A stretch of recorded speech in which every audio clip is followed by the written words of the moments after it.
Take your seat, settle in, and listen up. Gophers 101 is underway and in session. It's time to go to class and talk all things Gophers.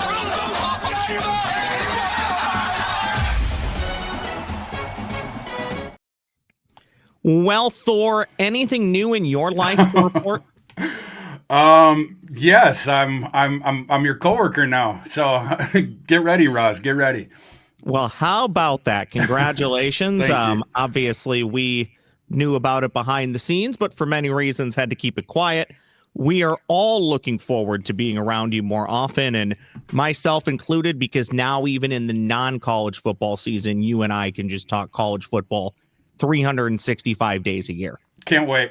I'm here for it. Well, this is also the official pregame show to Purple Daily's Thor's Day. Looking forward to having Thor more in the fold, not just on Purple Daily, some other stuff that's in the works, and he will definitely keep a spot here on Gophers 101 as his role with SKOR North expands within the next handful of days. So looking forward to it.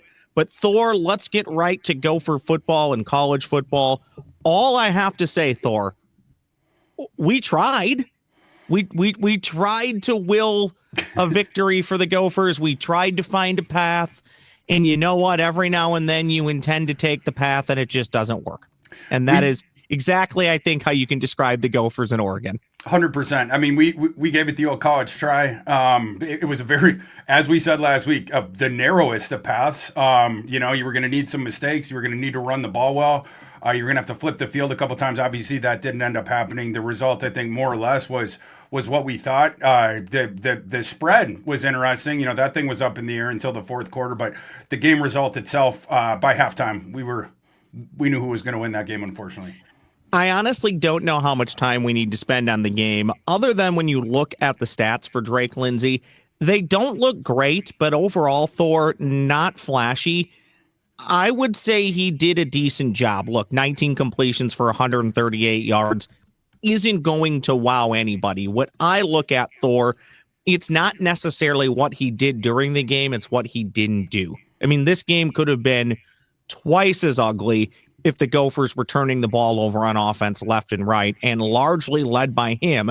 They were not doing that. So I give him kudos for that, and I hope it leads to a much more competitive effort when the Gophers take on Northwestern about 48 hours from now in their final opportunity to win a road game here in the year of 2025.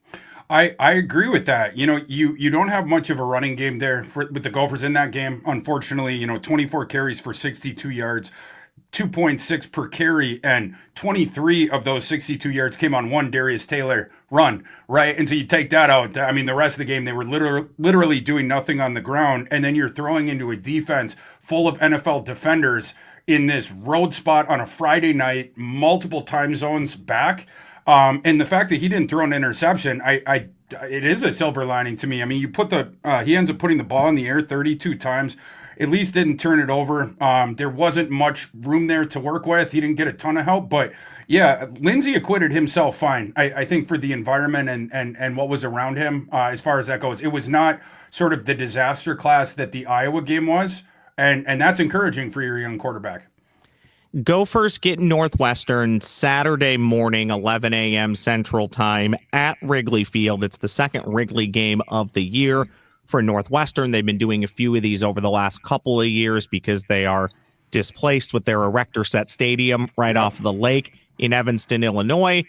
Northwestern, ESPN says they have a 65% chance at winning the game.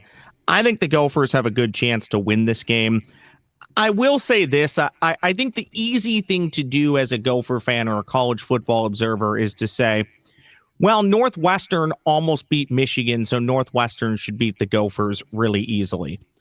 I would flip that the other way and say Michigan easily could have won that game by 24, 28 points and couldn't stop turning the ball over. It was more about what Michigan was not doing on Saturday than what Northwestern was doing. Again, had Northwestern won the game, you give them credit. I just thought that was, first off, I think we overvalue Michigan. Second off, I just thought Michigan played terribly, and I listened to and watched a lot of that football game. But Thor, I can't remember if I asked you this. I think I did, and I don't need your answer. But I think the rhetorical question to be thinking about is, with 2 games left, is this Gophers team closer to 6-6 or closer to 8-4? I really feel like, again, if you would have told me at the beginning of the year they would go 6-6 and go to some bowl game, I would have said that's great. It's a great year with what we knew. I would, however, now say, well, when you start off 5-3, that changes things a little bit. I do think they have to find a way to win one of these final 2 games. And I do think to feel a lot better about taking on Wisconsin in a week and a half, playing well against Northwestern and perhaps even winning the game would do wonders for that. But I continue to think, Thor, I'm having a tough time believing until the Gophers actually show it. Although I think this one will be closer to a neutral site game, probably 60-40 in percentages. 60 for Northwestern, probably 30-40 for Minnesota. There will be a ton of Gophers fans there. Until the Gophers play well in a road game, Thor, I need to see it to even believe that they will. And I know Northwestern is not the caliber of an opponent that Iowa, Ohio State, or even, why am I blanking, Oregon are. If you get run by Northwestern, I think you and I are having an entirely different conversation next week, Thor. And I would go as far as to say this feels like a must-win game for the Gophers to find a way to win this game, because if they don't, I really worry about what we might see when they take the field again at Huntington Bank Stadium against Wisconsin. I've started to talk myself into the Gophers really need to win this game to define and perhaps catapult this season to a really strong finish. I'm not going to say that the Northwestern game is a must-win, but the Wisconsin game is. If you are competitive against Northwestern, but you lose a coin flip, I'm expecting that game to be like literally a coin flip, right? Like you said, was it 65-35 ESPN said? I don't agree with that either. And we'll get into the handicap there, the on-field thing in a second, but I do expect that game to be a coin flip, and then you're going to be hosting Wisconsin the next week, this lame duck Wisconsin team that has been horrid all season. You better win that one. You might come out on the wrong side of a coin flip against Northwestern. You better not lose to Wisconsin the next week. This is the Wisconsin team to drop the friggin' hammer on, right? If that team limps into here and playing out the string, Wisconsin's last game of the season, their bowl hopes went up in flames long ago. You better win that game. So the Northwestern one, it's an interesting game, very even on the field. But yeah, 7-5, I think I would be provisionally okay with. It would get you over the preseason win total of 6.5 with the win coming against Wisconsin. That is the must-win game for me. And I do want to hold a lot of the Wisconsin talk for next week, because no matter what the records are, I love talking Gophers Wisconsin. It has definitely, since PJ Fleck got to the Gophers and in the last 5 years, turned into a legit rivalry where when the two teams play, you truly don't know what's going to happen. So we'll save a lot of that conversation for next week. For Northwestern specifically, this is not an offense that dazzles. So I do believe, Thor, and I know you'll get into it, I think there's a chance the defense could play well and help be the reason your team wins a game. But I'm terrified of it. And I know it's been an evergreen topic, Thor, for most of the year. But aside from one really good game against Nebraska, where, let's be honest, maybe Nebraska was much more a part of that than even the Gophers defense was, and a really good half against Michigan State, I don't know if you can say this defense is non-competitive, because they do have some things that they do well. They do rush the passer a little bit. The safeties, I still believe, are pretty good. But what is absolutely killing them is the cornerback play and the linebacker play, and that's not going to be fixed until the offseason. So you're going to have an opportunity, I believe, to win this Northwestern game.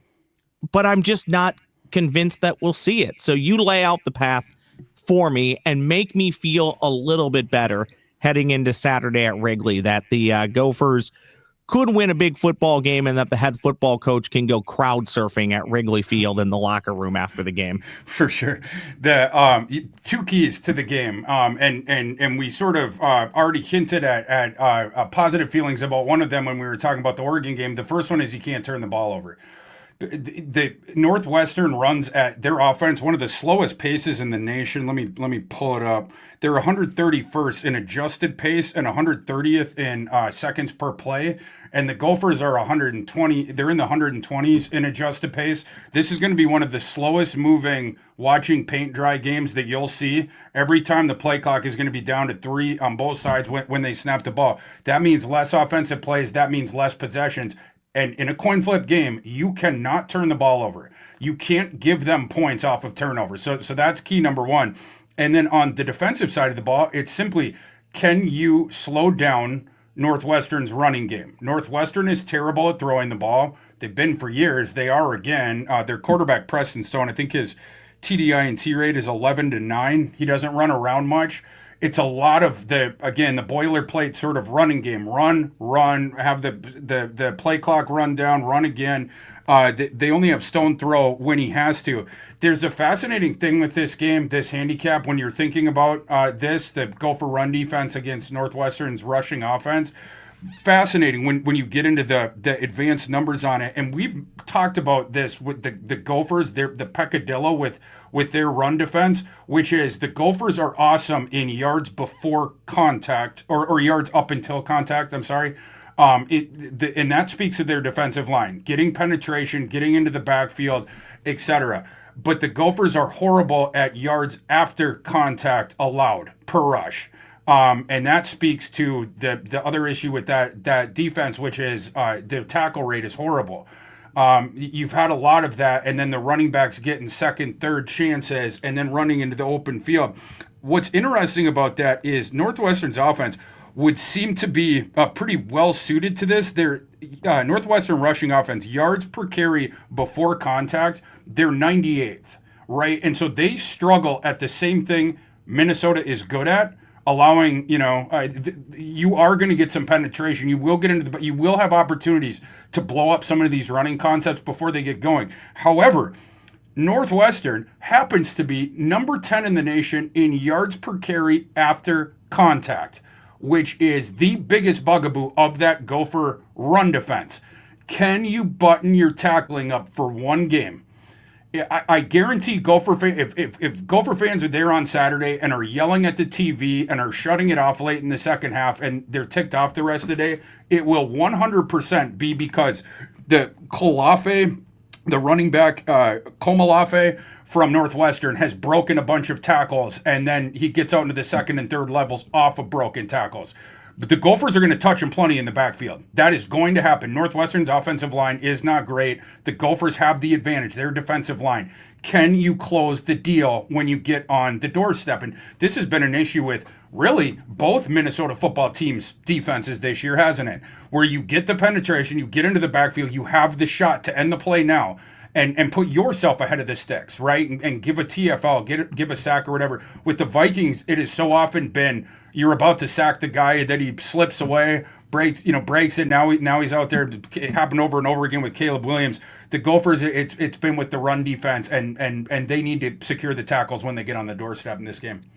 Yeah, and again, Thor, I just don't know if that's possible. 10 games into the year, is that just magically going to get fixed during a couple week practices? I don't mean week like they're practicing week, just a couple of practices in the week. Is that going to get better? Maybe it can. Again, go back to Nebraska. They tackled and played very well in that game. So maybe they can harness some of that and bring it out to Wrigley. I will say this, too. It feels like a game, Thor. And again, this is just anecdotally me thinking. There's no real evidence behind this. Guy could have a pick six and the team could still lose the game. But it feels like a game where they're going to need a big play from Kerry Brown or Coy Parrish. Those are basically the guys right now who can spark and ignite this defense that are not on the front four. So whether that be a pick six, a big hit that forces a fumble recovery, or Thor, maybe Parrish actually gets a chance to return a punt or a kick and takes it out past the 50-yard line. It just feels like a game where if the Gophers are going to win it, that one of those guys will have to make a big play. And to your point, I will always give a team one turnover. You're allowed a turnover. If it's a deflected ball, intercepted, fumble, don't love it, but you can win a game turning the ball over one time. This feels like another one of those games that, aside from Oregon and Ohio State, Iowa too, Almost every Gopher game has been played within the margins, and the Gophers have won the game because they haven't turned the ball over and they haven't had a bunch of penalties. Well, Northwestern also does those things pretty well too. Yep. So you're gonna have to be better than them in that regard. But if you can, this does to me feel, I don't think either team's going to win the game by 10 plus points, 14 plus points. I guess I'd be surprised. Anything can happen. But it does feel like a game that the Gophers can be up by 7 late, and can they get a defensive stop? I will hope for it. I just won't believe it till I see it. Just like I can't, in my right mind, I know it's Northwestern, not Oregon, Ohio State.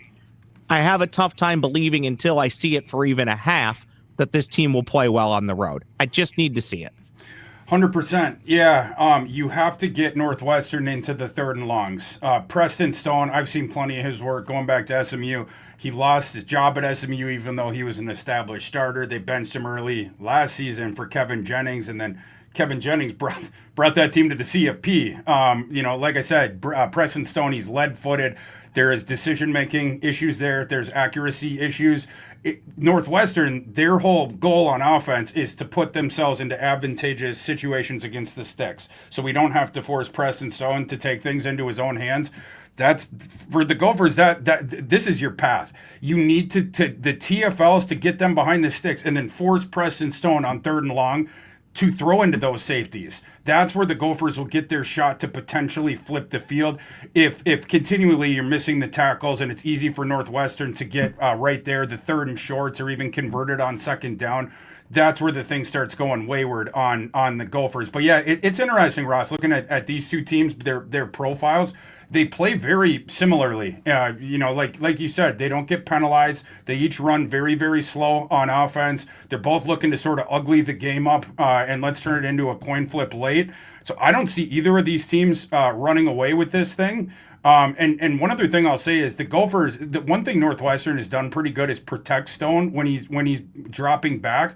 So the Gopher, the thing with the sacks, I don't think you're going to get that in this game. And they might even want to go a little bit more conservative with that if that helps to keep the integrity of your gap integrity against the run. So I'll be curious sort of how they do that. But this is a pretty fascinating matchup here.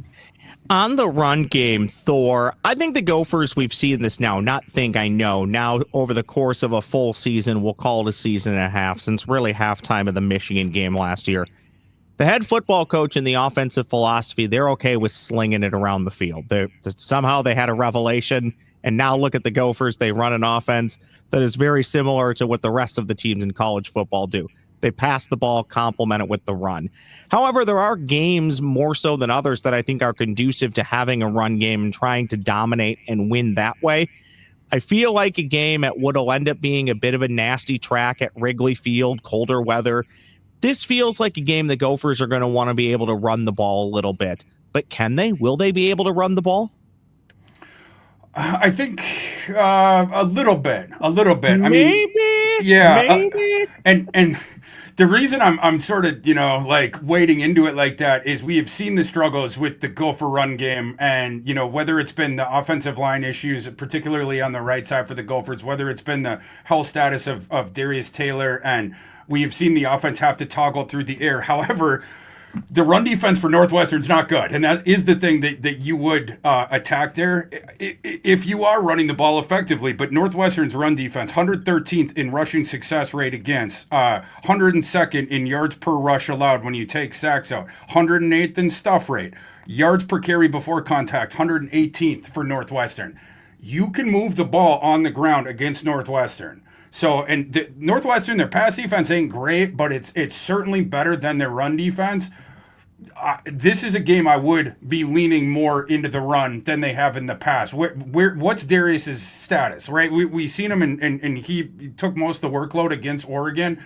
Is he close to 100%? Can he handle a full workload here? Try to take some of the pressure off of Drake Lindsay and hopefully mitigate the odds of a turnover. And like we mentioned, he didn't throw an interception against Oregon. So I think all that stuff will be super important.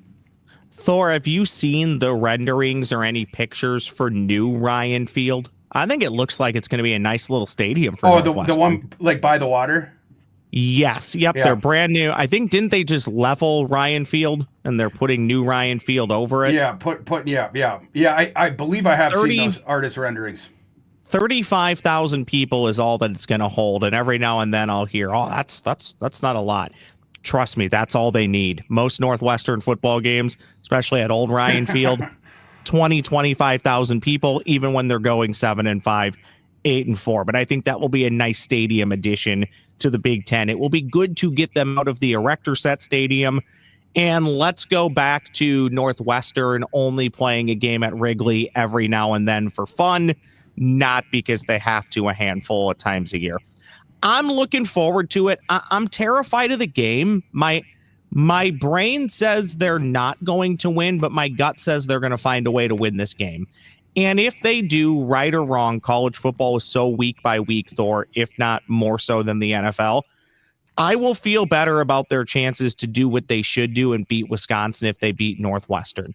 If they lose to Northwestern, I start to worry about, we've lost 2 in a row. Wisconsin's going to look at Minnesota's defense and say, we have a chance to finish our year getting the axe, putting an exclamation point on a really bad year, but finishing it strong. We know that defense isn't any good. What better way for our team to go out by finally passing for over 100 yards and putting a few touchdowns on the scoreboard? Maybe I shouldn't worry about that stuff. Maybe this Wisconsin team is just that bad, but the Minnesota fandom in me can't let me escape what snowballing might look like. So to your point, Thor, maybe you don't have to beat Northwestern. I would argue I feel like you really need to for this to be viewed as a really good season.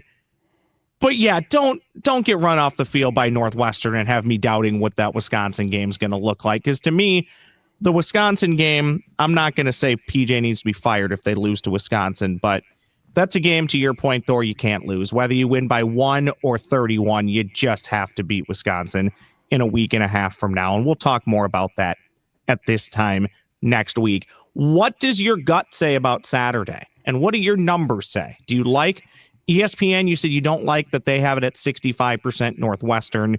And I'd have to double check on any current odds on the game, which I don't know why I'm double checking, because you probably have it in front of you because you eat, breathe, and sleep this stuff. Yeah, well, first of all, SP Plus from ESPN, they have this game at 1.5, and the win expectancy there, they have Northwestern at 54, Gophers at 46. Obviously, to me, that is a more fair, market price or an expectation on this game. I was looking up the updated line is Northwestern minus 3.5 and a total of 59.5. Frankly, I think both of those are off. To me, this game, it should be like Northwestern 2.5, I think would be fair. Anywhere Northwestern minus 1 to 2.5. 3, I already think is a little generous. I'm surprised the hook is on that thing with how close these two teams play to each other. And then the over-under. Oh, I'm sorry. I was looking at I was saying 59.5. That was the Oregon USC game. I'm sorry. 40.5, which is, that's in line. It actually. Much more likely. Yeah, I looked down too fast. But yeah, like a 20-17 game that seems fair. 21-17, we're right around there.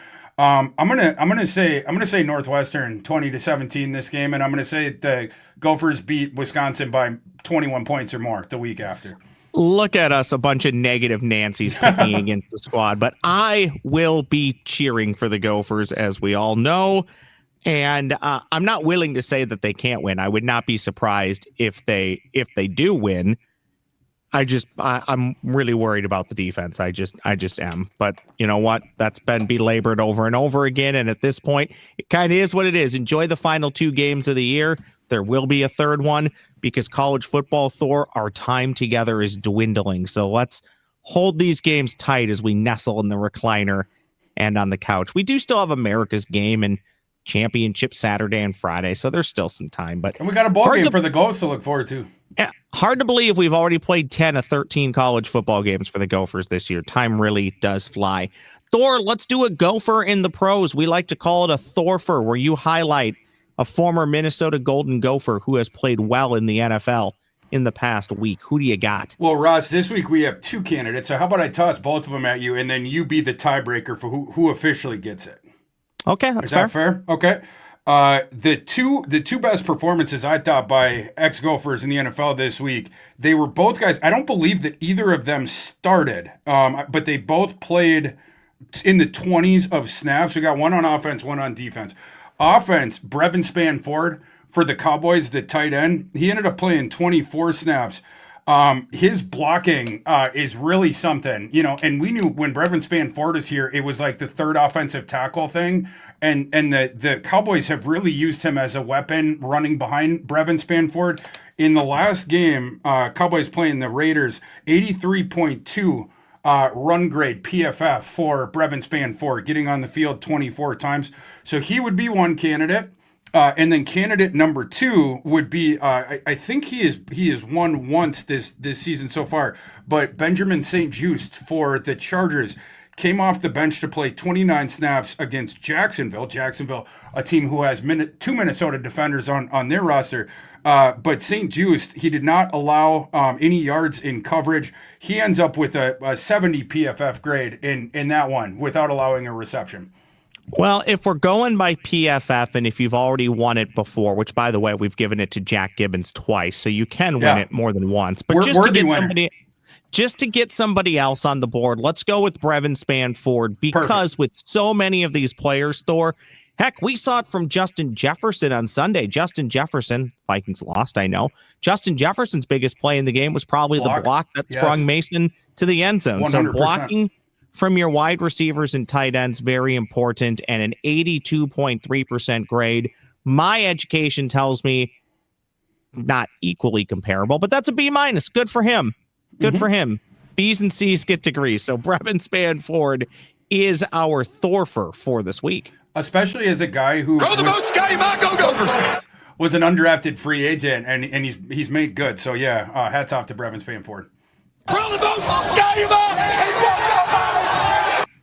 Thor, I got a couple of things I want to cover with you here in the final 10 to 15 minutes of the show. We mentioned last week we would do this, where last week you gave me three guys that have risen this year, that are going higher on draft boards, and you might see them come off the board sooner rather than later. There's still time for all these guys. The combine is very important. Still some games to put on film. I get that. But as we sit here today, November the 20th, Thor, how about three guys who have went the opposite way? Three guys who have done harm to themselves this year and have fallen down draft boards. Oh, well, I mean, you might have to start with Arch Manning there, just because, he was consensus one on so many lists. Another one I would toss out is a guy who was actually in the news here the last couple of days, Sam Leavitt from Arizona State, their quarterback. That was a guy that I thought, and I think has potential round one ability. In Arizona State, their offense just didn't play as well this year. And now Sam Leavitt, his representatives put it out there. Basically, we're auctioning his services off. This is one of the things that people feared about the transfer portal, and until they close that loop, we're going to keep getting that. So he would be another one that I would toss out. And I had a third guy that I'm blanking on right now. But you've had a busy week. It's okay. You're week. allowed that. You've had a busy day. You're allowed that busy last 24 hours.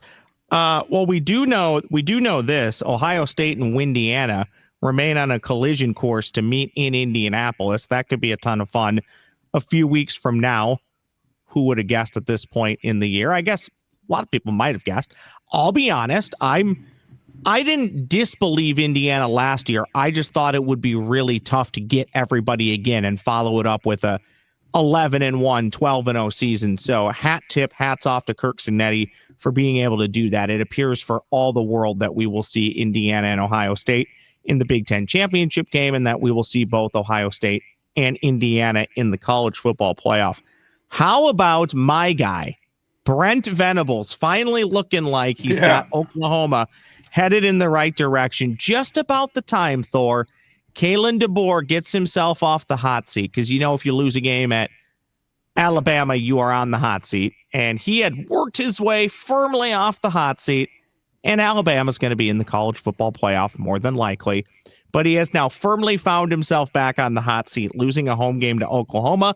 In all honesty, Thor, maybe I should have seen it coming, but I didn't really trust that Oklahoma could make stops on defense on the road, and they did. They were without a doubt the better team last weekend.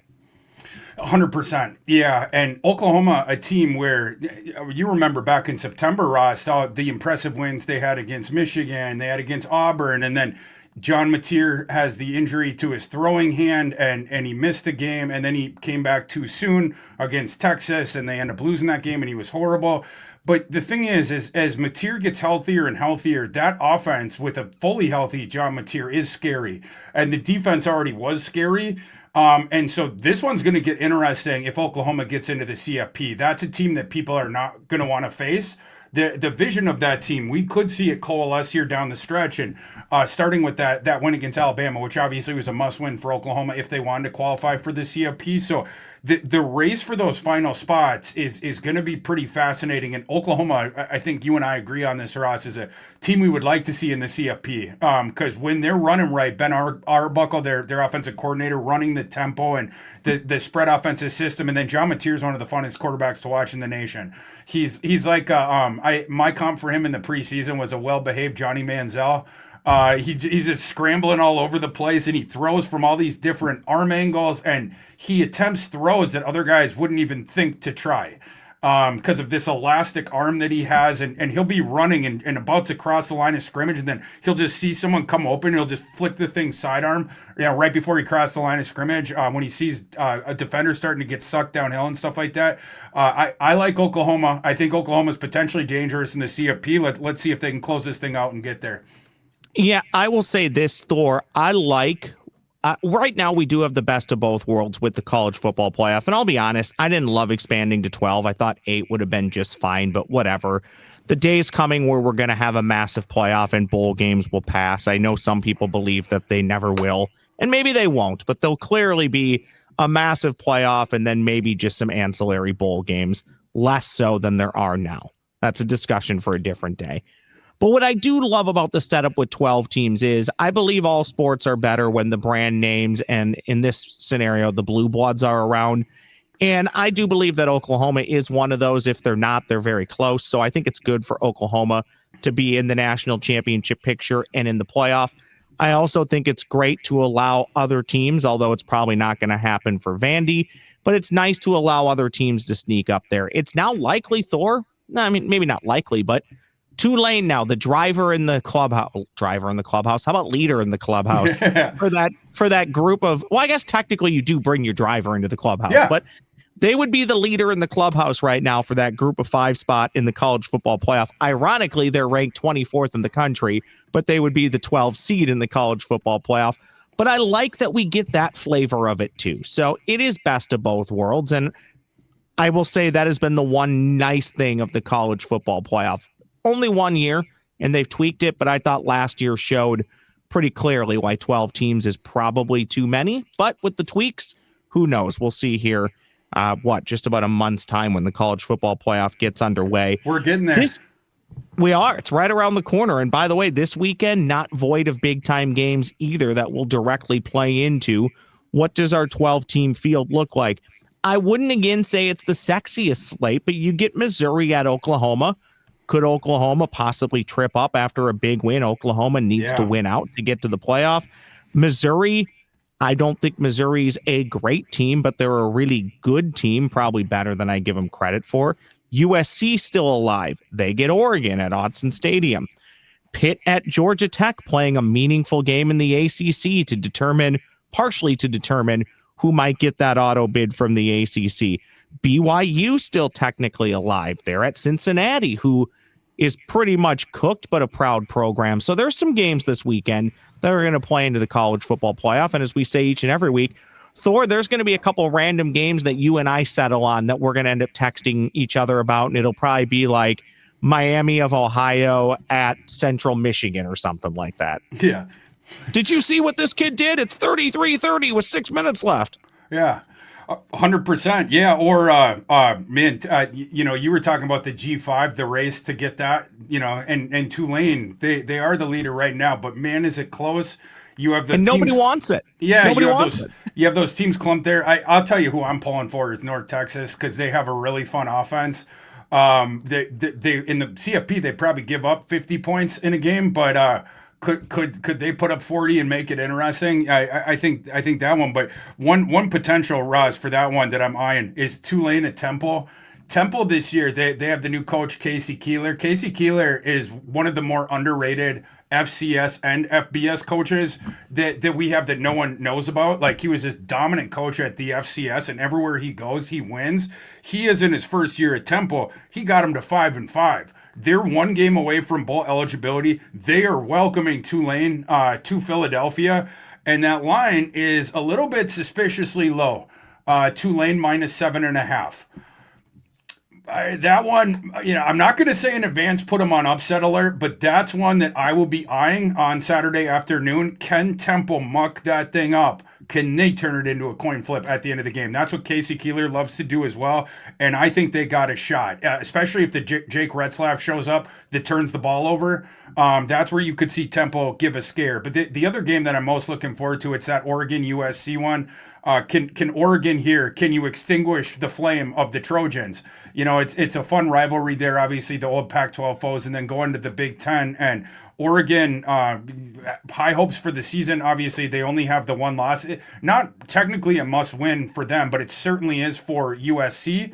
And their torch will get extinguished if they lose in Eugene. So USC is going to put everything into that game. So we'll end up seeing how it goes. Thor, do you like the name Mean Green or Green Wave better? Because perhaps that's who you should be cheering for when it comes to the college football playoff. Tulane Green Wave, North Texas Mean Green. They're both great.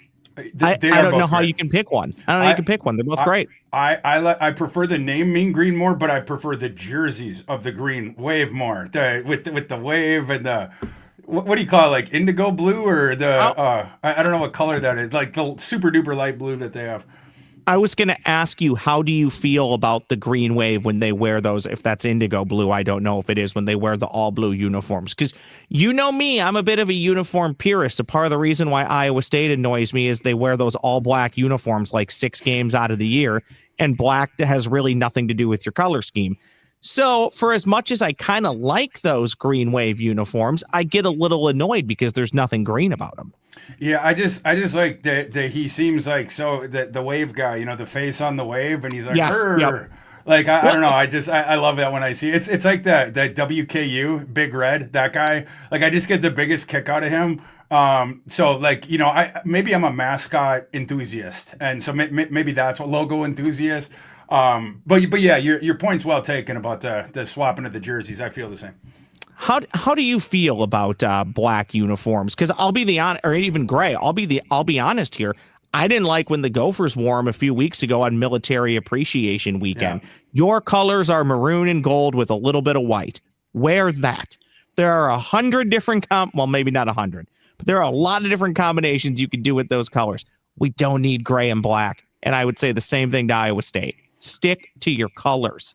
That we 100% agree on. Yeah, 100% agree on. Yeah, like when I seen Iowa State with their blacks, I felt the same way about those jerseys. Like those aren't your colors. Like we're showing up in team colors to the games and whatnot, or at home we're watching it, and it's just it's got to be if you want to tinge it in a way or another because of a theme night or like however.